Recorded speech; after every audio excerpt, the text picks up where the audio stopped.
রেজাল্টে চলে আসি, তো শিবির তো it's more then A landslide. এটা মানে এটা ভূমিধস না, এটা পাহাড় ধস টাইপের বিজয় হয়েছে। ডেফিনেটলি তোমার ক্লোজ ক্যান্ডিডেটের সাথে তোমার ডিফারেন্ট হয়েছে প্রায় 28%।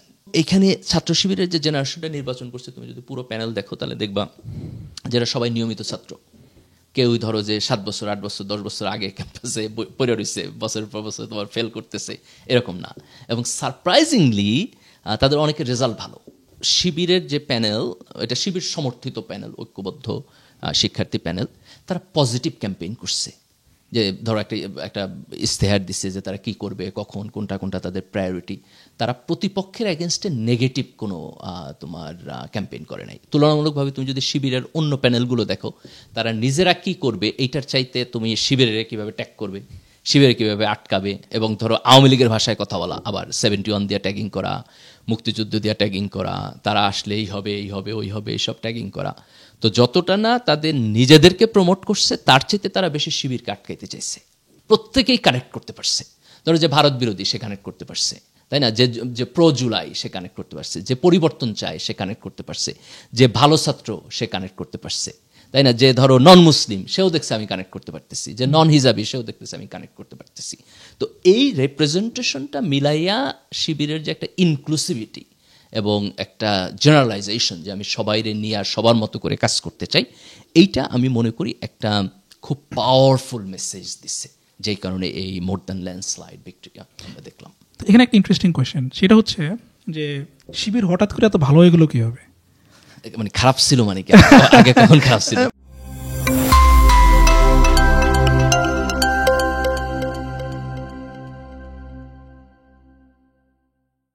সো গালিব ভাই, থ্যাংক ইউ।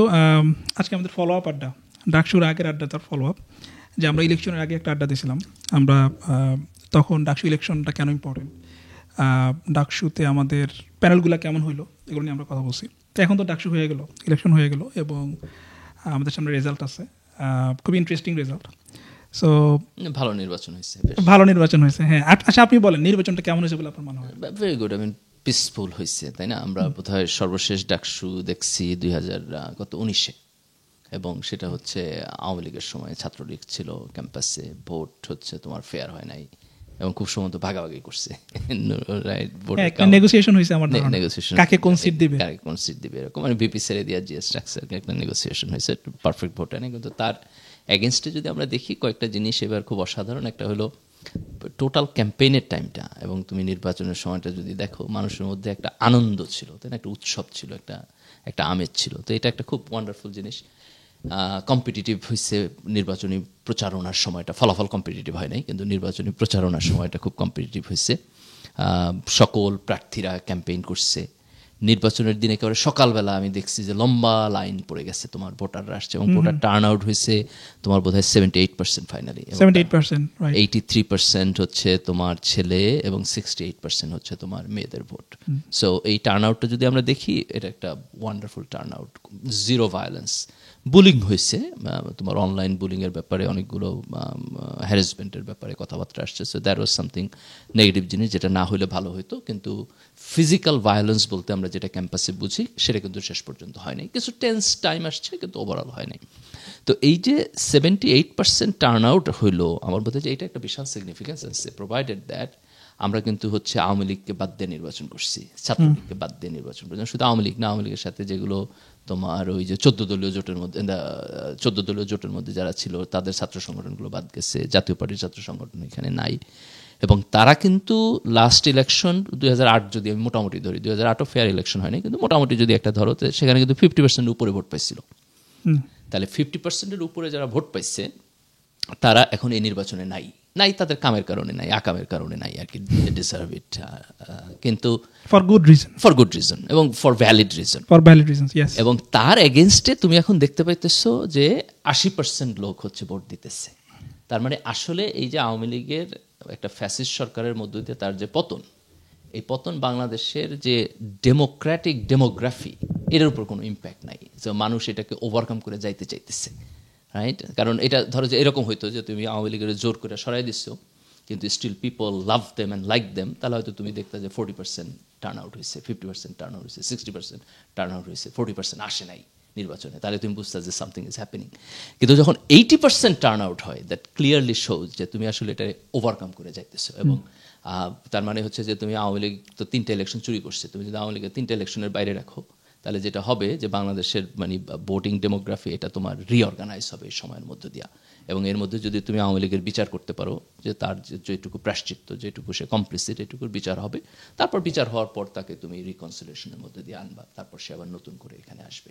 তাইলে পরে সে যে অপরাধটা করছে তার জন্য একটা প্রায়শ্চিত্ত হবে, এবং প্রায়শ্চিত্ত হওয়ার পরে সে তার রাজনীতি যদি তার কোয়ালিটি দিয়ে সে আসতে পারে আসবে, ততদিনে যদি তার ভোটার সাপোর্ট থাকে থাকবে। সো না ধরেন আওয়ামী লীগ আসবে কি আসবে না, এটা তো ধরেন ওইটা আমরা পরে না। হ্যাঁ, কিন্তু এখানে খুব মানে একটা সিগনিফিকেন্ট পয়েন্ট আমি যেটা বলতে চাই সেটা হলো এই 80%, প্রায় 80% যে টার্ন আউট, এটা শো করে যে তুমি যদি মানে বিয়ন্ড আওয়ামী লীগ যাইতে চাও, সমাজের যদি মানে তুমি ফ্যাসিবাদের বিয়ন্ডে আমি যাইতে চাইতেছি, তাহলে তো আমার আওয়ামী লীগের বিয়ন্ডেও যাইতে হবে, তাই না?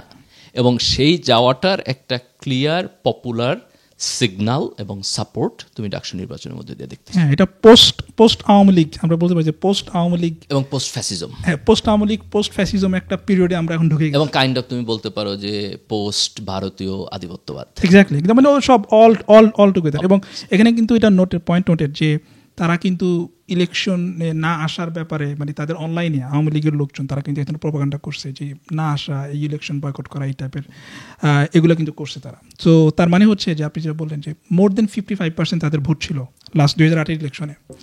তো এরপরে আবার এখন এই সময় তারা এসে ক্যাম্পেইন করছে যে ইলেকশনে যাও না, ডাকসু ইলেকশনে ভোট দিও না। এগুলা করার পরেও এরপর দেখা যাচ্ছে 80% টার্ন আউট। তার মানে হচ্ছে মানুষ আওয়ামী লীগকে পেছনে ফেলায় আসছে আসলে। না, এক্স্যাক্টলি। ধরো যে 50 মানে মোর দেন 50%, ধরো 2000 প্রায় ক্লোজ টু 50% 2001-এ ভোট দিচ্ছে, 2008-এ ভোট দিচ্ছে। বাট এই লোকেরা তোমার আওয়ামী লীগ এসে একটা ফ্যাসিজম ক্যাম্প করবে, এই জন্য তো তার ভোট দেয় নাই, তাই না? তো আওয়ামী লীগ যখন একটা ফ্যাসিজম ক্যাম্প করছে, মোর ইম্পর্টেন্টলি সেই ফ্যাসিজমটা সে করছে হইলো আর এক দেশের হইয়া, সে ভারতীয় আধিপত্যবাদের এইখানে তোমার লোকাল এজেন্ট হইয়া তোমার এই কাজটা করছে। তো তাদের ওন ভোটার বেসও তো এটা সাপোর্ট করবে না। আমি মনে করি বিগ ভোটার বেস এটা সাপোর্ট করবে না। তো তুমি হয়তো লেফট আউট 5%, 10%, সো এইটা হয়তো তার লেফট আউট, আর বাকিরা হচ্ছে তোমার একটা পোস্ট আওয়ামী লীগ পোস্ট ফ্যাসিজমে যাইতে চাইতেছে। গুড, ওকে। সো আমরা যদি এখন ঠিক ইলেকশনে মানে ইলেকশনের রেজাল্টে চলে আসি, তো শিবির তো it's more then A landslide. এটা মানে এটা ভূমিধস না, এটা পাহাড় ধস টাইপের বিজয় হয়েছে। ডেফিনেটলি তোমার ক্লোজ ক্যান্ডিডেটের সাথে তোমার ডিফারেন্ট হয়েছে প্রায় 28%। 48% ভোট পাইছে তোমার শিবিরের প্যানেল অন অ্যান অ্যাভারেজ। আমি সাদিক কামকে যদি স্পেসিফিকলি ধরি, 48% ভোট পাইছে তোমার। তুমি যদি সাদিকের সাথে অন্য যারা তোমার তার সাথে কম্পিট করছে তাদের সবার ভোট যোগ দাও, 3 জন 4 জন 5 জন, এটা তাহলে সাদিকের সমান হবে। সে এতটা ভালো করছে এখানে। So your right, it's more than landslide. আচ্ছা, ডেফিনেটলি। আচ্ছা, তাহলে ধরেন শিবির তো মানে স্ট্যাটিস্টিক্স যেটা শো করে যে শিবির অলমোস্ট সব সিটে জিতছে। আমি দেখো এখানে আমার কাছে একটা ডাটা আছে, সেটা হলো যে হল ওয়াইজ যে কোন হলে কতগুলো পাইছে। তুমি একমাত্র জগন্নাথ হলে শিবির হারছে। জগন্নাথ হলে সাদিক কায়েম ভোট পাইছে মাত্র 10টা। Unfortunately very interesting. ধরো সেখানে ভোটিং প্যাটার্নকে তুমি অ্যানালাইসিস করতে পারো, কিন্তু আমি যদি জগন্নাথ হল বাদ দিই, তাহলে ইনক্লুডিং ছেলেদের হল এবং মেয়েদের হল সব মিলাইয়া এমন কোনো হল নাই যেখানে সে কম ভোট পাইছে অন্যর চাইতে। মানে আমি যদি প্রত্যেকটা হলে আলাদা আলাদা করি, প্রত্যেকটা হলে তোমার সাদিক দিচ্ছে। অ্যান্ড দ্য সেম ওয়ে তুমি জিএস ক্যান্ডিডেট যদি ফরাদ যাও, প্রত্যেকটা হলে সে জিতছে।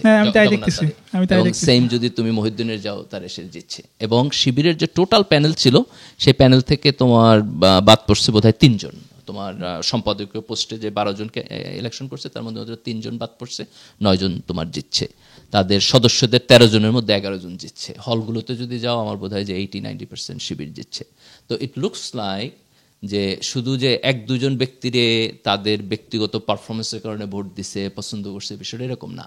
একেবারে হোল প্যানেলকে, ঐক্যবদ্ধ শিক্ষার্থী প্যানেল যেটা ছিল, এই হোল প্যানেলকে তারা ভোট দিছে। হলগুলোতে তো তোমার হচ্ছে মানে একটা প্যানেলের নামে হয় না, প্রত্যেকে আলাদা আলাদা করছে, কিন্তু তুমি হয়তো পিক করতে পারবা তার মধ্যে কারা শিবির মানে শিবির সমর্থিত এরকম। তো সেই হিসাবে যদি দেখো যে একই জিনিস সেখানে রিফ্লেকশন হয়েছে। তো এটা রিয়েলি একটা ল্যান্ডস্লাইড। এবং ইট লুকস লাইক যে ঢাকা বিশ্ববিদ্যালয়ের ছাত্রছাত্রীরা আনকন্ডিশনালি তোমার শিবিরকে এই নির্বাচনে সাপোর্ট দিচ্ছে। তাহলে এই যে একটা বিরাট সাপোর্ট যেটা তারা দিছে, তো এই বিরাট সাপোর্টটা ঠিক মানে এই বিরাট সাপোর্টটার কারণ কি বলে আপনার কাছে মনে হয়? মানে এটা একটু খুবই সারপ্রাইজিং যে সাদিক ফার্স্ট পজিশনে সে 48% ভোট পাইছে, সেকেন্ড পজিশনে হচ্ছে আবিদ মনে হয় সে 20% ভোট পাইছে। সো 20% এবং 48%, 28% ডিফারেন্স, মানে হিউজ। এবং এই ডিফারেন্সটা জিএস, তারপরে এজিএস এবং হল পর্যায়ে সব জায়গায় একই রকম ডিফারেন্স। আমরা একটা প্যাটার্ন ড্র করতে পারি যে আসলে সকল জায়গায় শিবিরের ক্যান্ডিডেট এরকম ম্যাসিভ ভোট পাইছে। ইভেন যদি তুমি দেখো যে যারা সদস্য ছিল তাদের ভোট যদি দেখো, নর্মালি সেক্রেটারিয়েট মেম্বার অথবা হচ্ছে যারা নর্মাল কার্যনির্বাহী সদস্য, তারা এরকম 8,000, 9,000, 10,000 ভোট পাইছে। তার মানে ফরাদ 10,000 মতো ভোট পাইছে, তারাও 9,000, 10,000 ভোট পাইছে। তার মানে সকল জায়গায় তোমার ফিক্সড অ্যামাউন্ট অফ ভোট তারা পাইছে, সেম লোকেরা সব জায়গায় ভোট দিছে। তো এটা তো সারপ্রাইজিং, তাই না, ফ্রম সাম পার্সপেক্টিভ। ঢাকা ইউনিভার্সিটিতে বোধহয় this is the first time ছাত্র শিবির ছাত্র সংসদ নির্বাচন জিতলো। তারা এর আগে রাজশাহী, চিটাগাঙে ছাত্র সংসদ নির্বাচন জিতছে, কিন্তু ঢাকাতে কখনো ছাত্র সংসদ নির্বাচন জিতে নাই। নির্বাচন করছে আগের সব আমার বোধহয় 2019-এ ইলেকশন করে নাই, কিন্তু এর আগে 90-এ যে ইলেকশন হয়েছে সেখান থেকে ইলেকশন করছে। তো কি চেঞ্জ হইল যে কারণে এখন ঢাকা বিশ্ববিদ্যালয়ে তারা জিতছে? আমার কাছে মনে হয় যে এইটা মূলত জুলাইয়ের রেকগনিশন, যে গত বছর শেখ হাসিনার ফ্যাসিস্ট সরকারের এগেনস্টে আমাদের যেই বিপ্লব হইল, যে গণ অভ্যুত্থান হইল, এবং যেখানে মূলত তরুণ প্রজন্ম নেতৃত্ব দিচ্ছে এবং ঢাকা বিশ্ববিদ্যালয় একটা নিউক্লিয়াস হিসাবে কাজ করছে, এই গণ অভ্যুত্থানে Sadiq as a person, Farhad as a person এবং ঢাকা বিশ্ববিদ্যালয়ের Chhatra Shibir as an organization, এইটা এক্সট্রা অর্ডিনারি ভূমিকা পালন করছে।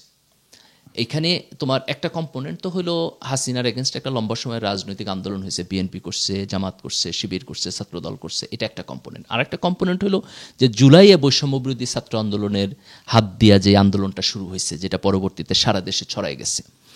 এই স্পেসিফিক ইভেন্টের দুইটা কম্পোনেন্ট ছিল। একটা কম্পোনেন্ট হচ্ছে ছাত্র শক্তির ছেলেরা, তোমার নাহিদ, আসিফ, সার্জিস, মাহফুজ, এরা ছিল একটা পার্ট।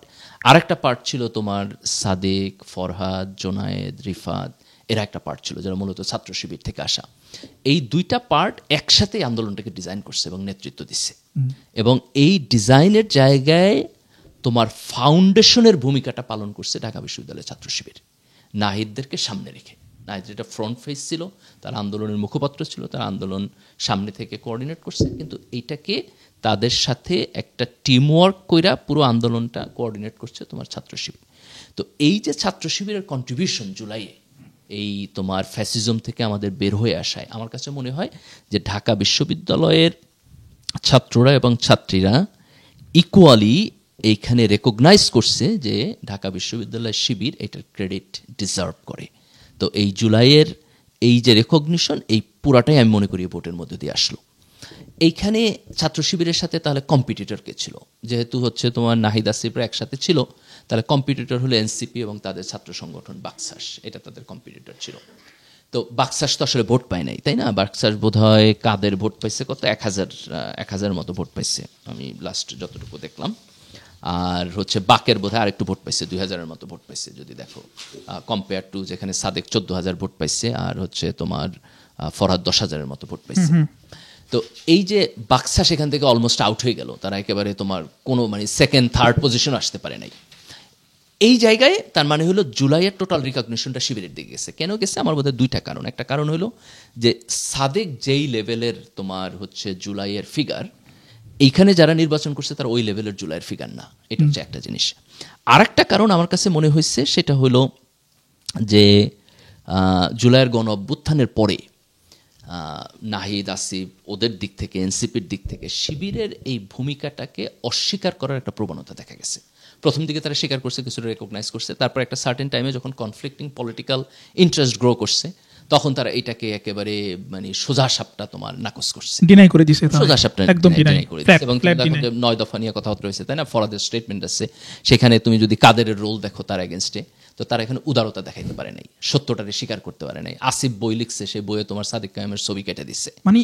মানে এই জায়গাটা আমি একটু পিক করতে চাই। ধরেন এই যে এটা তো একটা ব্লেটেন্ট ছেঁচড়ামি, যে আপনি একটা ছবি ছিল, সেই ছবিটা আপনি কেটে দিলেন, মানে সাদিক বসা ছিল, সাদিককে কেটে আপনি বাকি ছবিটা রাখছেন। এটা একদম ইত্রামি আর কি, সোজা ইত্রামি। আমরা আমাদের ইতিহাসে এরকম ইত্রামি দেখছি মুক্তিযুদ্ধ নিয়ে, যে তোমার মুক্তিযুদ্ধের পরে একটা গ্রুপ হচ্ছে মনোপলি করছে, সে ধরো যে কলকাতায় যায় রয়েছে, যুদ্ধ করছে কিনা কোনো ঠিক ঠিকানা নাই, কোনো কন্ট্রিবিউশন নাই, আইসা সে দাবি করতেছে আমি বিশাল মুক্তিযোদ্ধা, আমি করছি। তো এই যে ইত্রামিটা তারা করছে, ঠিক একই ইত্রামি তুমি জুলাই নিয়ে এরা করছে, যে এরা যাদের যাদের তোমার এখানে কন্ট্রিবিউশন আছে তাদেরকে যদি তুমি উদার চিত্তে তুমি রেকগনাইজ করবা, তাদেরকে একসাথে নিয়ে তুমি আন্দোলনটাকে সামনে আগায় নিয়ে যাবা, এটা না করে তারা যেটা করছে সেটা হলো যে তারা এটার মনোপলি করতে চাইছে, এটারে বিক্রি করে রাজনীতি করতে চাইছে, এটা দিয়ে তার কেরিয়ার তৈরি করতে চাইছে, তাই না? তারা ভাবছিল যে এগুলোর মধ্যে তারা উঠতে পারবে। তো তুমি যদি দেখো সাধারণ ছাত্ররা এটাকে রিজেক্ট করছে, সাধারণ ছাত্ররা এই ছোট লোকই পছন্দ করে না, ইত্রামি পছন্দ করে না। তার এগেনস্টে যদি তুমি সাদেককে দেখো তাহলে সাদেককে দেখবা যে ও আসলে ক্রেডিটবাজি করে নাই কখনো, সেই জিনিসটাকে অলওয়েজ একটা বিগার জায়গা থেকে দেখছে, একটা উদারতার জায়গা থেকে দেখছে। তো আমার বোধ হয় যে এই জায়গা থেকে বাকশাস কোনোভাবে শিবিরের সাথে কম্পিট করতে পারে নাই। তার কারণ হলো যে সাধারণ ছাত্রদের মাইন্ডসেটের মধ্যে এটা ক্লিয়ার হয়ে গেছে যে আসলে জুলাইটা হচ্ছে সাদিকের হাত দেওয়া হয়েছে, এদের হাত দেওয়া হয়েছে, কম্পেয়ার টু তুমি যদি কাদের অথবা হচ্ছে ওদের জিএস ক্যান্ডিডেট বাকেরকে যদি তুমি দেখো। তো এই জায়গাটাতে জুলাইতে একমাত্র কম্পিটিটর তারা ছিল, কিন্তু তারা এই ভোটটাকে ভাগাভাগি করতে পারে নাই। আর আরেকটা জিনিস আমার বোধহয় এর সাথে তুমি যদি ধরো ছাত্র শিবিরকে যদি দেখো, গত এক বছর শেখ হাসিনার পতনের পর থেকে তো ছাত্র শিবির ওপেন হয়েছে ঢাকা বিশ্ববিদ্যালয়ে, তাই না? ওপেনলি তারা রাজনীতি করছে, তাদেরকে চেনা গেছে। এর আগে তো তারা রাজনীতি করতে পারে নাই, এখানে ছাত্রলীগের এক ধরনের অপারেশনের মধ্যে ছিল। তো এই এক বছর তারা প্রচুর হচ্ছে তোমার শিক্ষার্থী বান্ধব কাজ করছে ঢাকা বিশ্ববিদ্যালয়ে, বিভিন্ন হলে তোমার পানির ফিল্টার দেওয়া, তারপর হচ্ছে সায়েন্স ফেস্টিভ্যাল জাতীয় তোমার প্রোগ্রাম করা সাধারণ ছাত্রদেরকে নিয়ে, কিছু ইউনিভার্সিটি ক্যাম্পাসে তোমার ফল উৎসব করছে, নবীন বরণ করছে সাধারণ ছাত্রদেরকে নিয়ে। তো এই যে স্টুডেন্ট ফ্রেন্ডলি তার যে কাজ একটা বছরের, এই ট্র্যাক রেকর্ডটা আমার বোধ হয় যে শিবিরকে সাধারণ ছাত্রদের সাথে কমিউনিকেট করার ক্ষেত্রে অনেক হেল্প করছে। সাধারণ ছাত্ররা তাদের সাথে ইজিলি কানেক্টেড হইতে পারছে। এবং এখানে ছাত্র শিবিরের যে জেনারেশনটা নির্বাচন করছে, তুমি যদি পুরো প্যানেল দেখো তাহলে দেখবা যারা সবাই নিয়মিত ছাত্র, কেউ ধরো যে 7 বছর 8 বছর 10 বছর আগে ক্যাম্পাসে পড়ে রয়েছে, বছরের পর বছর তোমার ফেল করতেছে, এরকম না। এবং সারপ্রাইজিংলি তাদের অনেকের রেজাল্ট ভালো। তো তুমি একাডেমিকলি ভালো, আবার অ্যাট দ্য সেম টাইম তুমি পলিটিক্যালিও ভালো, তো তোমার নেতৃত্বের যোগ্যতাও আছে, আবার তুমি ছাত্র হিসেবে ভালো। এই দুইটা কিন্তু একসাথে তোমার খুব রেয়ার, মানে এটা একটা রেয়ার ব্রিড, খুবই রেয়ার ব্রিড। এটা তুমি একসাথে করাটা অত্যন্ত কঠিন। সাধারণত তুমি যে ভালো ছাত্র সে পড়াশোনা করে, তাই না? আবার যে রাজনীতি করে সে পড়াশোনা করে না। তো শিবির এখানে একটা জেনারেশন তৈরি করছে, তারা at the same time cute, good student, and at the same time তারা হচ্ছে ভালো লিডারশিপ দিতে পারতেছে। তো এই যে কম্বিনেশনটা, আমার বোধ হয় যে এই কম্বিনেশনটা তুমি যদি একটা নিউট্রাল জায়গা থেকে দেখো, তো ছাত্রছাত্রীদের কাছে মনে হয়েছে যে ওকে, এই জেনারেশন জুলাইয়ের যে স্পিরিট, যে পরিবর্তনের আকাঙ্ক্ষা, তাই না? আমরা প্রায় বলি বাংলাদেশ 2.0, যে আমরা নতুন করে শুরু করতে চাই, আমরা আগের ফ্যাসিস্ট সিস্টেমদের বিয়ন্ডে যাইতে চাই, আমরা একটা ভালো সমাজ ব্যবস্থা চাই, একটা জাতীয় ঐক্য চাই। তো এই জায়গাটায় তারা মনে করছে যে শিবিরের এই generation competent to serve that, তাই না? তুমি ট্র্যাডিশনাল পলিটিক্স তো একটা ফ্রাস্ট্রেশন তৈরি করছে, আওয়ামী লীগ নাই হয়ে গেছে, বিএনপির পারফরমেন্স অত্যন্ত পুয়ার, ছাত্রদলের পারফরমেন্সটা আমরা আলোচনা করবো, কিন্তু ছাত্রদলের পারফরমেন্স এই জায়গায় অত্যন্ত পুয়ার। তো সেই জায়গায় তারা ছাত্র শিবিরকে দেখলো যে এরা একটা জেনারেশন যারা কোয়ালিফাইড, যারা কম্পিটেন্ট, যারা জুলাই ধারণ করে, যারা পরিবর্তনের আকাঙ্ক্ষা তাদের মধ্যে আছে, এবং তারা সাধারণ ছাত্রদের জন্য কাজ করে। So that was an impressive তোমার ব্র্যান্ডিং ছাত্র শিবিরে। তো আমার কাছে মনে হয় যে জুলাই একটা ঘটনা, এই ছাত্র শিবিরের ইনহেরেন্ট কোয়ালিটি একটা ঘটনা। আর দুইটা জিনিসকে আমি আইডেন্টিফাই করব। একটা হলো শিবিরের যে প্যানেল, এটা শিবির সমর্থিত প্যানেল, ঐক্যবদ্ধ শিক্ষার্থী প্যানেল, তারা পজিটিভ ক্যাম্পেইন করছে। যে ধরো একটা ইস্তেহার দিচ্ছে যে তারা কি করবে, কখন, কোনটা তাদের প্রায়োরিটি।